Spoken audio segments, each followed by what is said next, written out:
The people who disappoint you are often the ones who free you from the illusion you were never meant to live in.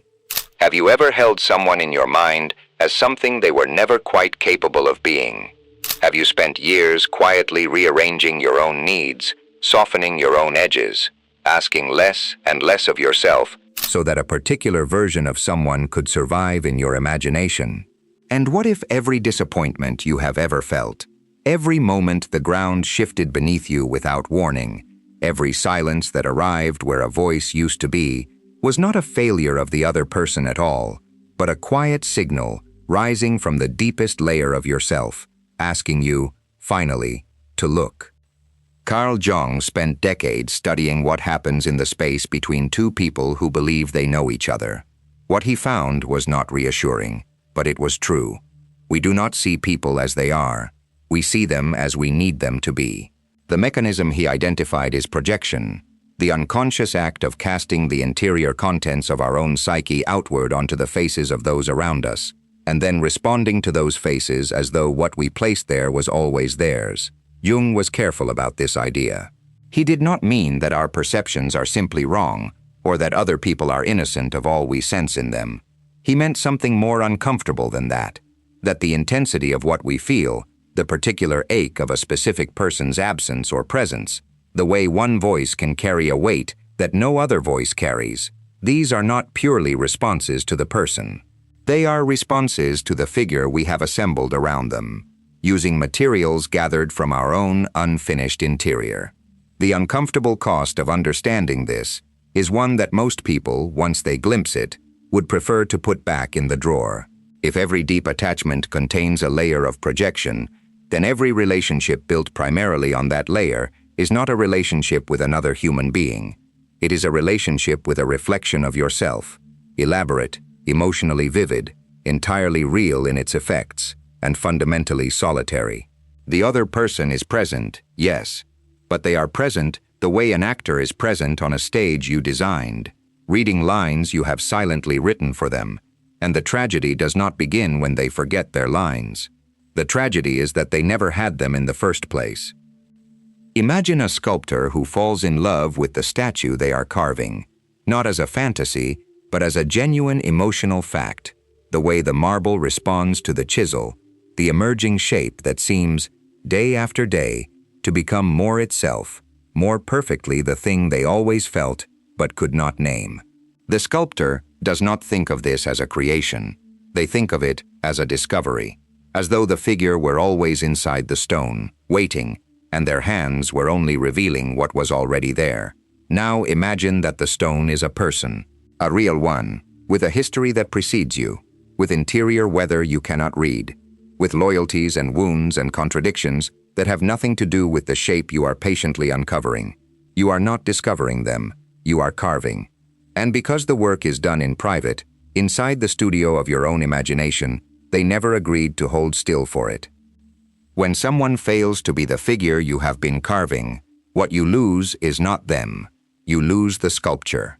The grief is real, perhaps among the most disorienting grief a person can carry, because it has no obituary, no name, no moment of public beginning. You cannot explain to anyone that you are mourning someone who is still alive, and largely unchanged, and mildly confused by your sadness.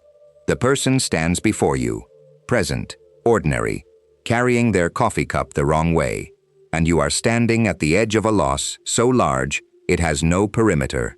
This is Jungian disillusionment in its precise texture, not the discovery that someone was cruel, something quieter and stranger than that. The discovery that the person you loved most completely was, in some essential part, a self-portrait. Perhaps this is the beginning of something, not the end. Perhaps the grief at the edge of that recognition is not the last word the psyche offers, but the first honest one. And that honest word, when you finally allow yourself to hear it, tends to arrive through the body before it arrives through the mind. You notice it in small things first. They answer in one word. For weeks, there were paragraphs. Long, warm, slightly breathless paragraphs that seemed to arrive with the energy of someone who had been waiting to speak. And then, without announcement, without any visible rupture in the world, there is one word. Fine. Good. Sure. The ground does not shake. That is what is so disorienting.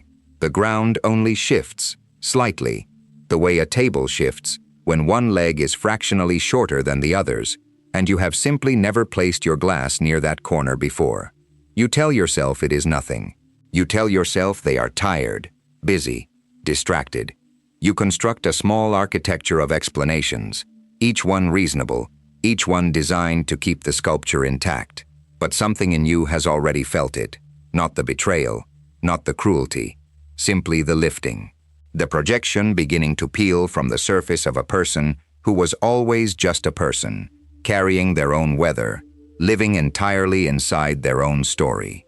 Not that other people are disappointing, but that disillusionment is the psyche's own correction, a form of waking, the moment the image you constructed can no longer hold its shape against the reality pressing through it. And here is where it deepens, and where it asks something harder of you. The qualities you most needed that person to carry, the steadiness, the certainty, the boundless patience, the capacity to see you clearly and never flinch. Those were not random projections. Jung spent considerable time examining why we project what we project, and his answer was uncomfortable in its precision. We tend to demand from others exactly the qualities we have most thoroughly exiled from ourselves. This is the territory of the shadow, that vast interior space where we have stored everything we decided was too dangerous, too shameful, too inconvenient to claim as our own. The shadow is not simply the dark.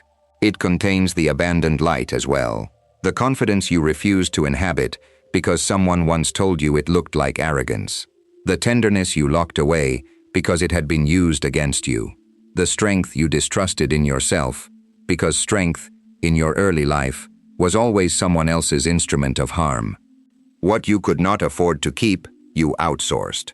You found people who seemed to carry it naturally, and you gathered close to them, not always knowing why, drawn by something that felt like admiration or love, and was also, underneath, a kind of homecoming to a part of yourself you had not visited in years. Imagine a man who, as a child, was told that his sensitivity was weakness, who learned, across 1,000 small corrections, to fold it away until even he could not locate it.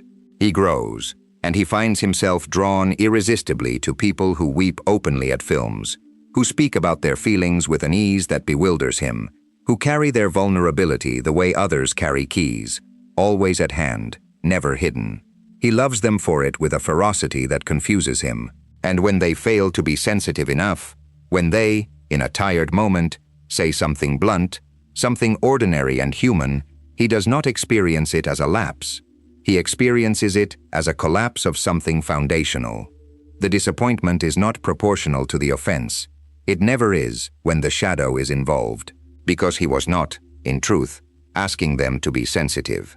He was asking them to carry his sensitivity for him, and no one can do that without eventually failing.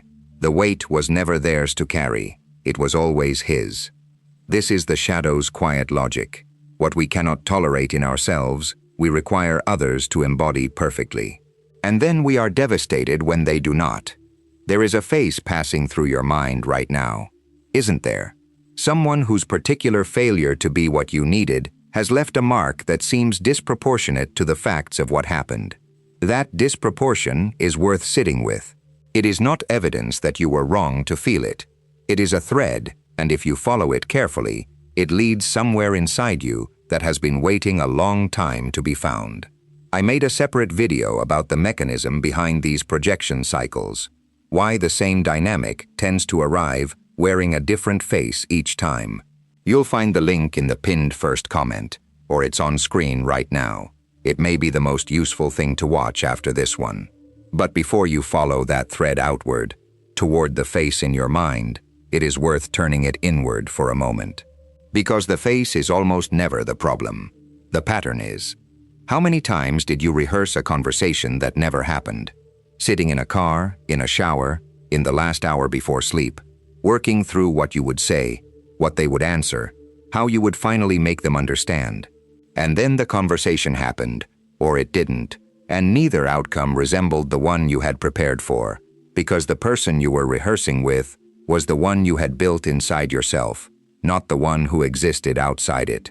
How many times did you forgive someone in advance for a wound they had not yet given you, carrying a tenderness toward their future failure before they had even committed it, as if some part of you already knew the sculpture was beginning to crack and was quietly making room for the grief? There is something worth pausing on in that image.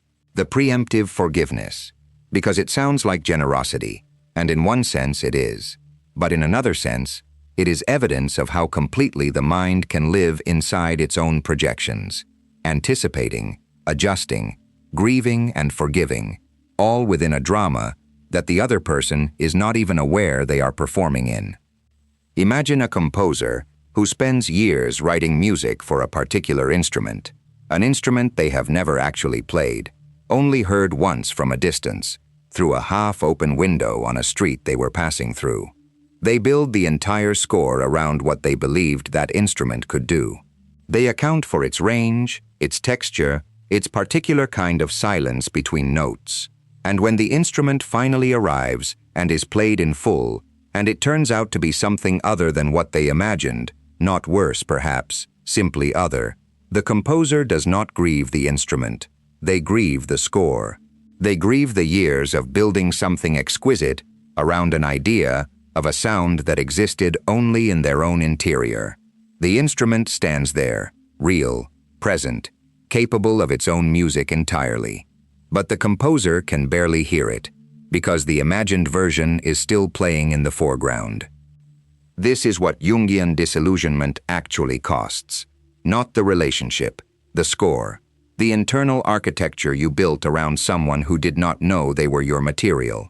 And here is the paradox that perhaps no one has offered you plainly enough. Letting people disappoint you is not lowering your standards. It is not a resignation or a retreat into cynicism. It is, perhaps, the only honest path toward actually meeting the person standing in front of you. The projection keeps you in a hall of mirrors, surrounded by versions of yourself dressed in someone else's face. Disillusionment, painful, disorienting, unwanted, is the moment the mirrors fall away. What remains is a stranger, a real one, and only with a real stranger can something genuine begin. Dostoevsky understood this with unusual precision, and he returned to it across almost everything he wrote. The observation, woven through his characters again and again, is that loving an imagined human being is easy. It costs nothing, because the imagined human will never inconvenience you beyond the limits of your imagination.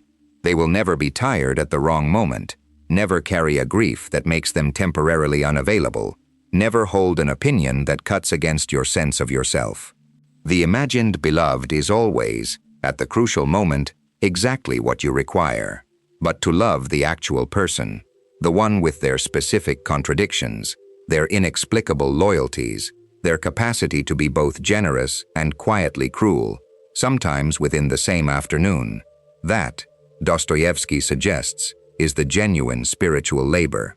Not the grand romantic gesture, but the willingness to stay present with someone who will never entirely match the version of them you carry in your mind. The death of the illusion is the birth of the relationship. That sentence asks something of you.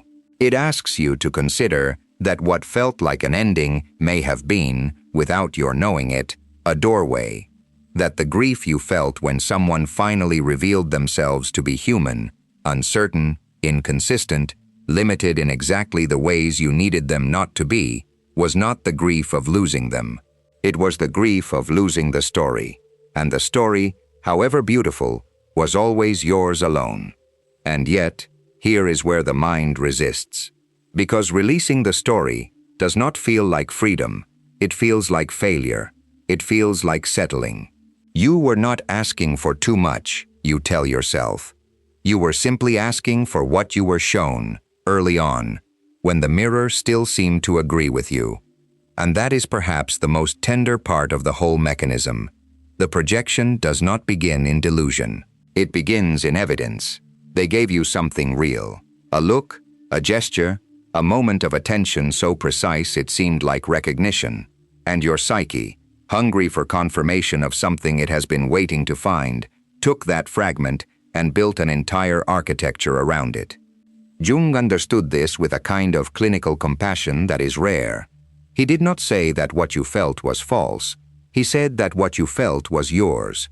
The warmth was real. The recognition was real. But the figure you placed at the center of that warmth, the one you made responsible for maintaining it, the one you quietly held to a standard they never agreed to and perhaps never even knew existed, that figure was assembled from the material of your own unlived life. Imagine a cartographer who has spent years mapping a country they have never visited. They work from fragments, a traveler's account here, a sketched coastline there, a handful of letters describing the light in a particular valley at a particular time of year. And slowly, painstakingly, the map becomes extraordinarily detailed, rivers named, mountains measured.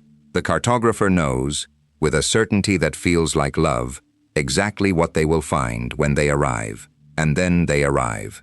The rivers exist, but they run in different directions. The mountains are real, but shorter than the legend required. The valley exists, but the light that traveler described was only there in a season that has already passed. The country is beautiful. It is genuinely, unexpectedly beautiful. But it is not the map, and the cartographer stands at the border between what they charted and what is actually there, and must decide whether to grieve the map or to finally learn the country. Most of us, for a long time, choose to grieve the map. We stand inside a real relationship and mourn the one we were certain we were in. This is the specific cruelty of projection. It makes the real thing feel like a disappointment, even when the real thing is extraordinary. Because the measure was never the person, the measure was the image, and images do not sweat, do not contradict themselves, do not need anything from you at 3 in the afternoon when the light is flat and ordinary. Now comes the part that the ego resists most. The qualities you needed that person to carry, the steadiness, the certainty, the unconditional witnessing, are not arbitrary. They map, with uncomfortable precision, onto the qualities you have most thoroughly refused in yourself. Jung called this the shadow, not the darkness of villainy, but the darkness of exile, the parts of yourself that were too inconvenient, too large, too dangerous to the image you needed to maintain in order to be loved. You did not destroy those parts, you outsourced them. You found someone who seemed to hold them naturally, and you loved that person with an intensity that was, at its root, the intensity of a self trying to come home. The people who disappoint you are not running a campaign against you. This matters. They are not coordinating. They are not, in most cases, even aware of the role they were cast in. They are carrying their own invisible weight, living inside their own unexamined projections, grieving their own collapsed maps, and somewhere in the architecture of their expectations, there is a version of you that you never were either, steadier, more available, less complicated than the person you actually are. They too have mourned the sculpture. They too have felt the ground move when you answered in one word after weeks of paragraphs. This is not an excuse for cruelty. Behavior has consequences regardless of its unconscious origins. But it is a reframe that changes the emotional temperature entirely. When you understand that disappointment is almost never personal in the way it feels personal, that it is two people discovering, with sadness, that the maps they were navigating by do not match the territory, something shifts.